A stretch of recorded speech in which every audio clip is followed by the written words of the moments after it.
जय हिंद, वंदे मातरम। आज हम हिंदी का एक नया टॉपिक लेकर आए हैं, जिसमें हम रस की परिभाषा, उसकी प्रकार और उदाहरण के बारे में सीखेंगे मैजिक ट्रिक के साथ। चैनल को सब्सक्राइब करें और लाइक करें सभी लोग।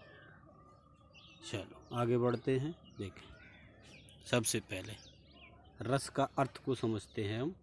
रस का अर्थ, तो रस का शाब्दिक अर्थ होता है आनंद।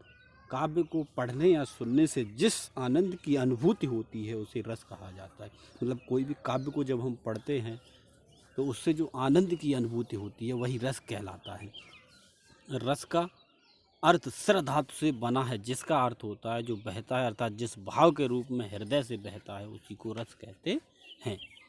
रस को ध्यान रखेंगे, जो हमारे जो बहता है अर्थात जिस भाव के रूप में हृदय में बहता है उसी को हम रस कहते हैं। शाब्दिक अर्थ है आनंद। ठीक है, आगे आगे देखते हैं। अच्छा, आगे रस को काव्य की आत्मा या प्राण माना गया है। रस को काव्य की आत्मा या प्राण माना गया है। रस उत्पत्ति की सबसे पहले परिभाषित करने का श्रेय भरत मुनि को जाता है। मतलब ये कह सकते हैं कि रस का जन्मदाता किसे कहा जाता है, तो हम भरत मुनि को कह सकते हैं। उन्होंने अपने नाट्य शास्त्र में रास रस के 8 प्रकारों को वर्णन किया है। मतलब अगर पूछा जाए कि भरत मुनि के अनुसार कितने रस होते हैं, तो आप लगाएंगे 8 प्रकार के होते हैं। इन्होंने 8 प्रकार दिए हैं। रस 9 प्रकार के होते हैं। भरत मुनि के अनुसार इनकी संख्या 8 है। मतलब भरत मुनि के अनुसार 8 है, और वैसे और सूरदास के अनुसार रसों की संख्या 11 है। अगर तुम्हें पूछा जाए कुल रस कितने हैं, तो 11 हैं। कुल रस कितने हैं? 11 हैं। अगर भरत मुनि के अनुसार पूछा जाए तो 8 हैं।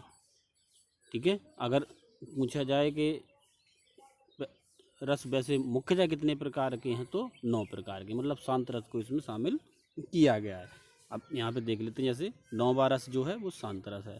9वां रस कौन सा है? शांत रस है। और 10वां रस है वात्सल्य, और 11वां है भक्ति। इस बात का ध्यान रखेंगे। मतलब सूरदास के अनुसार रस कितने हैं? 11 हैं, और भरत मुनि के अनुसार 8 हैं। ठीक है, और 9वां रस शांत रसी को कहा जाता है।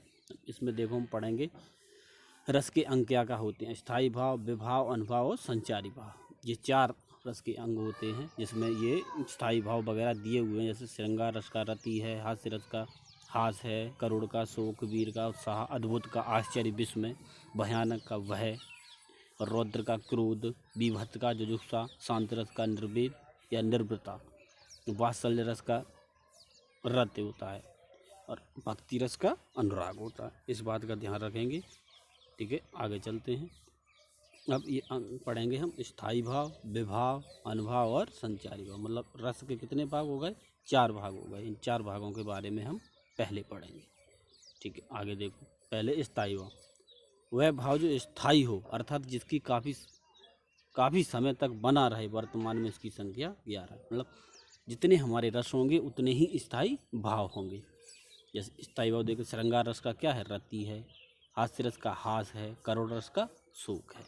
मतलब ये सब ध्यान रखेंगे। और रौद्र रस का क्रोध है। बीभत्स रस का स्थायी और जुगुस्सा, मतलब घृणा का जुगुस्सा है। भयानक रस का स्थायी भाव भय है। अद्भुत रस का स्थायी भाव विस्मय। वीर रस का स्थायी भाव उत्सव, और शांत रस का निर्वेद। वात्सल्य रस का स्थायी भाव वत्सल, और भक्ति रस का स्थायी भाव भागवत या अनुराग होता है। मतलब इस बात को, ये जो रस के स्थायी भाव हैं इनको आप ध्यान रखेंगे। आगे विभाव, जो व्यक्ति पदार्थ अन्य व्यक्ति के हृदय के भावों को जगाते हैं उन्हें विभाव कहते हैं। मतलब जो हमारे अंदर से जो भाव हैं उनको जगाते हैं उसे हम विभाव कहते हैं। इनको भी 2 भागों में बांटा गया। आलम्बन विभाव, जिसका आलम्बन या सहारा लेकर स्थायी भाव जागृत होते हैं, आलम्बन विभाव कहलाता है। मतलब जो भाव किसी को गले लगाने से या टच करने से जो उत्पन्न होते हैं उनको हम आलम्बन विभाव कहते हैं। जैसे फिल्म की हीरोइन, मतलब फिल्म की हीरोइन हीरो को गले लगाती है, उसी प्रकार से मतलब जो भाव उत्पन्न होते हैं उनको हम स्थायी भाव कहते हैं।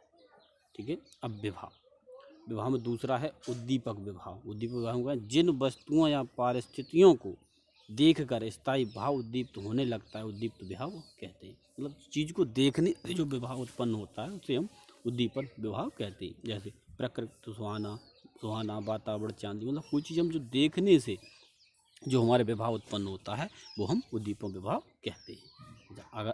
आ गया संचारी भाव। संचारी भाव, भाव ज़्यादा देर तक न हो अर्थात क्षणे को, मतलब वह भाव जो ज़्यादा देर तक न हो क्षणे को, वो क्या कहलाता है? संचारी भाव कहलाता है। संचारी भाव की संख्या 33 मानी गई है। हर्ष, चिंता, गर्व, शंका, निर्वेद, मोक्ष, रोम आदि, मतलब ऐसे आगे भी हैं जो 33 संख्या है। इसको विशेष कर ध्यान रखेंगे तो संचारी भाव की संख्या कितनी है? 33 है। आगे, दुख ही जीवन की कथा रही, क्या कहूँ जो आज नहीं कही, मतलब कुछ उदाहरण दिए हुए हैं, इनसे हम पहचानेंगे। देखो, दुख की जीवन कथा रही, मतलब इसमें दुख आ रहा है तो इसका मतलब ये करुण रस है। वीरों का कैसा हो बसंत, वीर मतलब वीर पुरुष कैसे होते, महान होते हैं, तो वीर रस आ रहा है यहाँ पे। राम जप राम जप राम जप बाबर, इसमें देखो राम, भगवान राम की महिमा का वर्णन किया, मतलब उनके नाम को भक्ति के रूप में दिखाया गया, तो इसमें कौन सा है? भक्ति रस है। इन दांतों पर मोती वारू, मतलब दांतों पे, मतलब ये बच्चों के लिए किया गया है, अपने बच्चे के लिए, बच्चे का वात्सल्य होता है, वात्सल्य रस जो बच्चे के लिए किया जाता है। अगला, अब हम शुरू से एक एक करके देखेंगे। तो श्रृंगार रस, तो श्रृंगार रस को पहले देखेंगे। श्रृंगार रस में क्या की जा सकती है? मेरे तो गिरधर गोपाल दूसरों न को, जाके मोर मुकुट मेरा पति सोए, मतलब कहने का तात्पर्य जिसमें किसी के सौंदर्य का वर्णन किया जाए, किसी के सौंदर्य का वर्णन किया जाए, किसी के अगर सौंदर्य का वर्णन किया जाए तो उसे हम श्रृंगार रस कहते हैं। ठीक है, किसी के अगर सौंदर्य का वर्णन किया जाए तो वहाँ पे कौन सा अलंकार होता है? श्रृंगार अलंकार। ठीक है, एक जंगल है तेरी आंखों में जहाँ राह भूल जाता हूँ, मतलब आंखों की सुंदरता के बारे में बताया गया है, तो वहाँ पे श्रृंगार रस है। अगला, वीर रस, खूब लड़ी मर्दानी वो तो झांसी वाली, मतलब हमें दिख रहा है यहाँ पे खूब लड़ी मर्दानी, मतलब यहाँ पे वीरता के रूप में दिखाया गया है, तो ये वीर।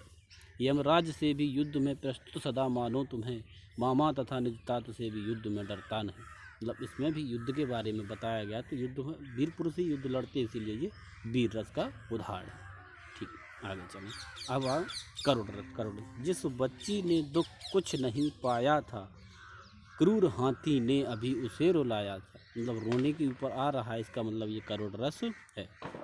मेरे वतन के लोगों जरा आंख में भर लो पानी, जो शहीद हुए हैं उनकी जरा याद करो कुर्बानी। यहाँ भी देखो करुण रस दिया गया, मतलब हम अपने शहीदों को याद करके कह रहे हैं, तो इसका मतलब इसमें भी करुण रस है। अगला देखा हास्य रस। हास्य रस को समझ, हाथी जैसी देह गेंडे जैसी खाल, मतलब ये बोल देते किसी से हाथी जैसी देह और गेंडे जैसी खाल, मतलब इसमें हास्य रस है। तरबूज जैसी खोपड़ी खरबूजे जैसे गाल, तो जिसमें हास्य स्थायी भाव हास्य निकले वहाँ हास्य रस होता है। रौद्र रस, रौद्र मतलब भयानक, क्रोधित, खून उसका उबल रहा था, मनुष्य से दैत्य में बदल रहा था, क्रोध बन, इसमें जहाँ क्रोध होता है वहाँ पे रौद्र रस होता है।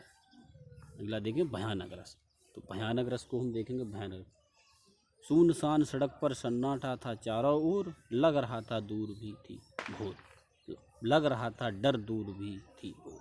कहने का तात्पर्य यह है कि इसमें हमें डर लग रहा था, रात्रि का पहर था, सुनसान सड़क थी, लेकिन सुबह होने में भी काफ़ी समय था, यहाँ पे भी डर के बारे में बताया गया है। गिद्ध, बीभत्स रस, बीभत्स रस, गिद्ध और चील मंडरा रहे थे और चूहों को तड़पा रहे थे, मतलब घृणा हो रही थी, यहाँ पे कोई गिद्ध चील वगैरह थे वो चूहों को तड़पा तड़पा के खा रहे थे, तो इससे मतलब उन्हें हमें घृणा हो रही थी उसकी, ऐसा नहीं करना चाहिए। जिसमें बीभत्स जो गुस्सा जिसमें स्थायी भाव निकले वो करुण रस कहलाता है। अच्छा, मछली चलकर जमीन पर आई, अचंबा देख ये साहिल भाई, मतलब अद्भुत रस। मछली चलकर जमीन, मतलब इसमें अद्भुत ही है, मछली चल के ज़मीन पर आई, मतलब मछली चल के ज़मीन पर नहीं आ सकती। अचंबा देख के साहिल भाई, आगे नदियाँ पड़ी अपार, घोड़ा उतरे कैसे पार, राणा ने सोचा इस पार, तब तक चेतक था उस पार, मतलब अद्भुत था, एकदम चेतक तुरंत उधर पहुँच गया, तो इसमें अद्भुत रस है। ठीक है, आगे देखें शांत रस। शांत रस के बारे में जानेंगे। ए मालिक तेरे बंदे हम, ऐसे हों हमारे कर्म, नेकी, जो मतलब पूरी शांति हिसाब से गाया जाता है, उसमें शांति रस होता है। जब मैं था तब हर नहीं, अब हर है मैं ना, सब अंधियारा मिट गया जब दीपक देखा माही, मतलब इसमें भी एक शांति के वातावरण में ये बनाया हुआ है, शांति वातावरण में गाने वाला ये है, तो इस वजह से इसमें शांति रस है। अगला भक्ति रस। भक्ति रस का तो समझ सकते हैं हम, जहाँ भगवान की स्तुति करते हैं वहाँ भक्ति रस होता है। जैसे रघुपति राघव राजा राम पतित पावन सीताराम, जहाँ भगवान की हम भक्ति कर रहे हैं वहाँ पे हम भक्ति रस होगा। वात्सल्य। वात्सल्य रस मतलब अब जो माताएं हैं वो अपने बच्चों के प्रति प्रेम दिखाती हैं, उसे हम वात्सल्य रस कहते हैं। मैया मोरी मैं नहीं माखन का, मतलब कन्हैया जी अपनी माँ से बोल रहे थे कि मैंने माखन नहीं खाया है, तो इसमें वात्सल्य प्रेम झलक रहा है, इसलिए ये वात्सल्य रस का उदाहरण है। अच्छा, मतलब खत्म हो गई ये इतने ही थे। वात्सल्य रस, भक्ति रस और शांत रस, अद्भुत रस, भयानक रस, बीभत्स रस, हास्य रस, रौद्र रस, मतलब ध्यान रखेंगे सभी। करुण रस, वीर रस, श्रृंगार रस, ये सभी ध्यान रखेंगे। सबसे ज़्यादा ये बातें मानी गई, मतलब ये ध्यान रखेंगे संचारी भाव की संख्या कितनी है, 33 है। इस बात को विशेष पॉइंटेड ध्यान रखेंगे। और ये विभाव के दो भाग हैं, आलम्बन विभाव और उद्दीपक विभाव। आलम्बन विभाव जो देखने से, आलम्बन विभाव सहारा देने से, और उद्दीपक विभाव देखने से उत्पन्न होता है। और ये विभाव 4 भाग ध्यान रखेंगे। और सबसे मेन इम्पोर्टेंट है ये इनके स्थायी भाव, इनको भी ध्यान रखेंगे। ये 12 स्थायी विभाव हैं, ठीक है। जो भी 11 दिए हुए हैं ये स्थायी भाव हैं, इनको ध्यान रखेंगे, ठीक है।